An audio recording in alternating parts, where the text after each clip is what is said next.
Hello, how are you doing today? Thank you for joining me. Today we're going to tackle the topic many of you have been asking about, the pros and cons of manufactured homes versus modular homes. As someone who's all about promoting home ownership and providing you with valuable insights, I'm thrilled to break down the differences between the two housing options. Let's jump right in. Before we dive into the details, let's establish a solid foundation. Manufactured homes and modular homes both offer unique advantages, but they also come with their own set of considerations. Both are made inside a manufacturing facility. Now, a manufactured home is what used to be called a mobile home, and they are built on a permanent metal chassis and comply with manufactured housing, construction, and safety standards. It's called the HUD code, and they preempt state and local codes. Now, on the other hand, modular homes are built to the International Residential Code, same as site-built homes, and have to conform to state and local regulations as well.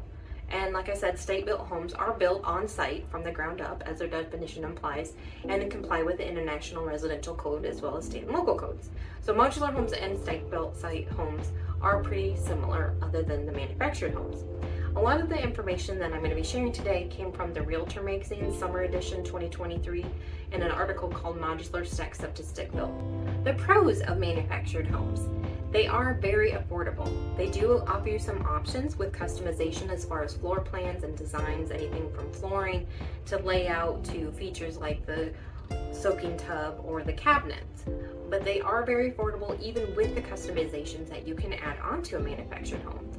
What's really nice about them is that they're built in a controlled environment inside that manufacturing facility.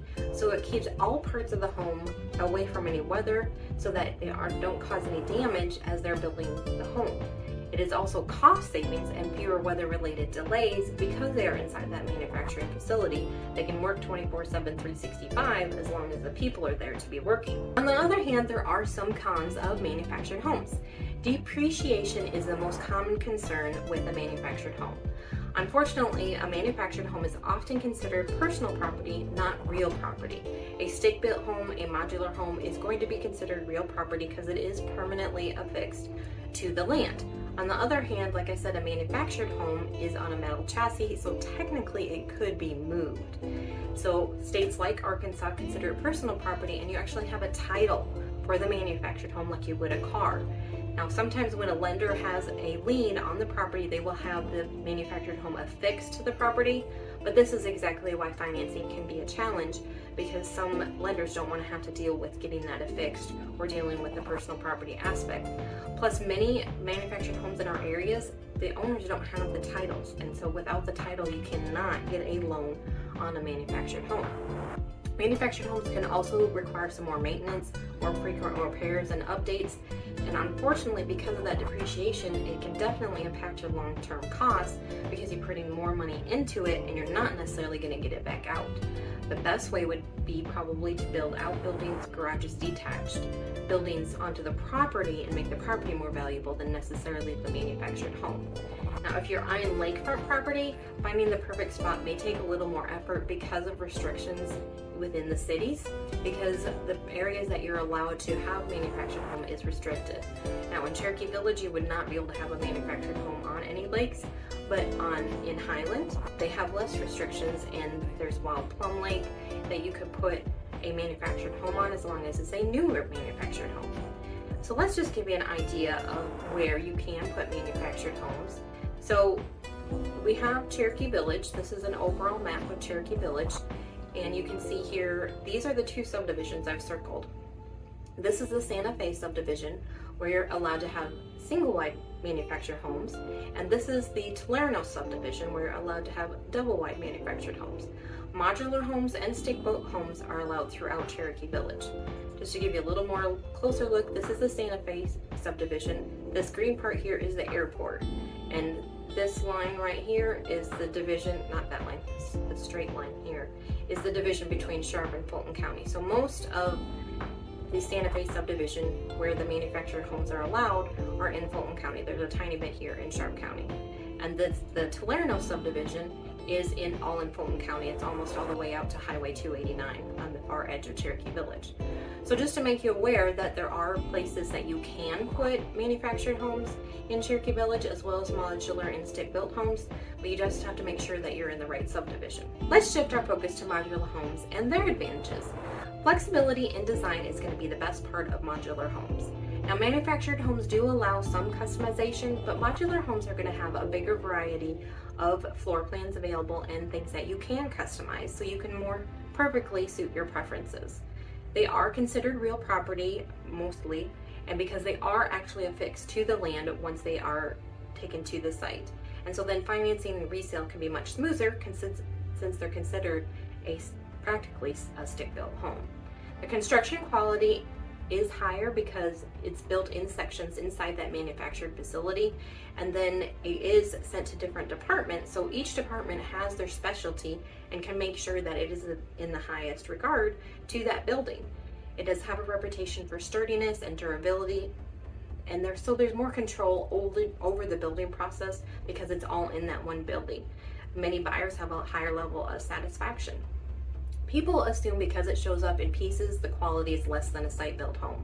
And that's according to Joshua Braun, the Connects Modular Construction CEO and founder. But that's not true. These boxes have to go along that line inside that manufacturing facility, get on a trailer, ride hundreds of miles, and then get picked up by a crane and then put on site on the foundation. So obviously being picked up and put down and moved around, it's going to be harder for that to stay together and be in good condition.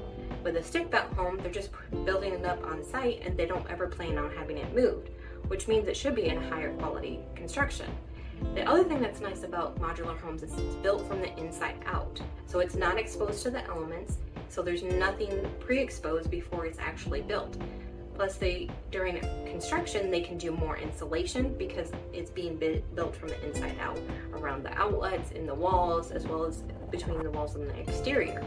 Also, there's less waste and it's more efficiency because it is being built inside a building with multiple professionals working in each area. So all around, it just has a lot of benefits of having a modular home. Let's not forget about the potential of downsides to modular homes. There is going to be additional costs if you do a lot of customization on your modular homes. All those options kind of add up quickly.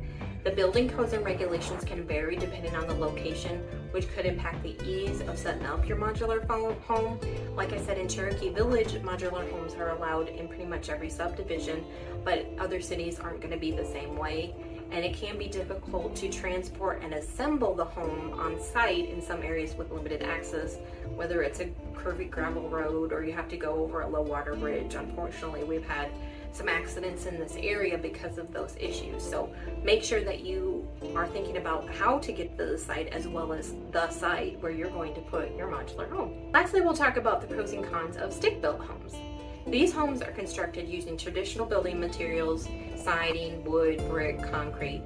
The major advantage is the level of customization. Basically, the sky is the limit when it comes to design, layout, finishes. It is completely tailored to your vision. Quality is another standout with stick-built homes because, again, you can customize it however you want. You can have plywood floors or you can do hardwood floors. You can have Formica countertops or you can have granite countertops. So it just depends on how high of a quality that you want. It's really whatever you can dream up to put into a stick-built home. And usually the construction is considered high quality because it's using tried and true methods.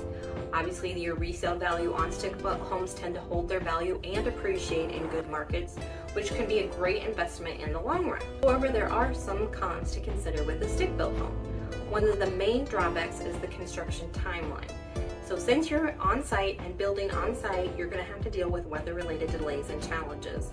Whether it's too hot in the summer, too cold in the winter, too rainy, too icy, everything's going on outside and you just going to have to deal with it because you're not inside a building having all your materials available. Cost is also a consideration, especially when you're considering customization options, and on-site construction processes can sometimes lead to higher expenses compared to other housing options. So even though all houses are going to eventually be on-site and have to hook up to utilities, water, electric, and septic, Building on site means that you have to have all your materials there, you have to have all your people there, you're going to have less specialists available, you're going to have to bring the plumbers, the electricians, the heat and air people, all to do that finishing, where in a manufacturing facility, they're all there on site every day. But the materials will probably be the biggest problem, especially if you are doing that customization. You may have to get that from further away, or maybe more difficult to find what you're looking for. So there can be some cons to stick-built homes, even though they are considered the gold standard. Remember, the choice between manufactured, modular, or stick-built homes really comes down to your preferences, goals, and lifestyle. Are you seeking an affordable option? Or maybe you're more focused on efficient construction and controlled quality. Are you seeking maximum customization for a one-of-a-kind home that's truly yours? The pros and cons of manufactured home versus modular homes and stick-built homes can give you a lot to think about. As a realtor with Ozark Gateway Realty in Cherokee Village, Arkansas, I'm here to guide you on your journey to finding the perfect home that aligns with your dreams. No matter if you're an animal lover, a lakefront enthusiast, or just want someone who's passionate about home ownership, this channel is here to support you. For more ideas about what you do and don't want in your next home, check out this video, Septic Tank versus Sewer. Until next time, take care and keep reaching for those home ownership dreams. Have a blessed day.